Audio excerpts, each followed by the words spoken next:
Milli Hidrometeorologiya Xidmətinin məlumatına əsasən Bakıda və Abşeron yarımadasında hava şəraitinin yağmursuz keçəcəyi gözlənilir. Şimal-şərq küləyi axşam şimal-qərb küləyi ilə əvəz olunacaq.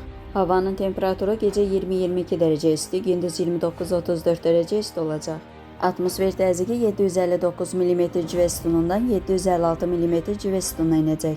Nisbi rütubət gecə 70-75%, gündüz 50-55% olacaq. Azərbaycanın əksər rayonlarında havanın əsasən yağmursuz keçəcək, lakin gündüzdən bəzi dağlıq və dağətəyi rayonlarda arabir yağış yağacağı, şimşək çaxacağı gözlənilir.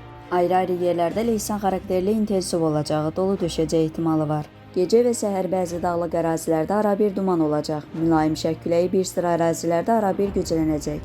Havanın temperaturu gecə 18-22 dərəcə isti, gündüz 32-37 dərəcə isti.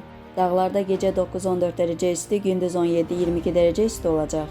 Əgər sən də işləməkdən və dünyadan yorulmusansa, İlahiyyatçı Rüfət Qarayevin İncilər, Elmin Qapısı və Mənəvi Səyahət kitabını elə indi İsra nəşriyyatdan sifariş et. İstədiyin ünvana çatdırılsın.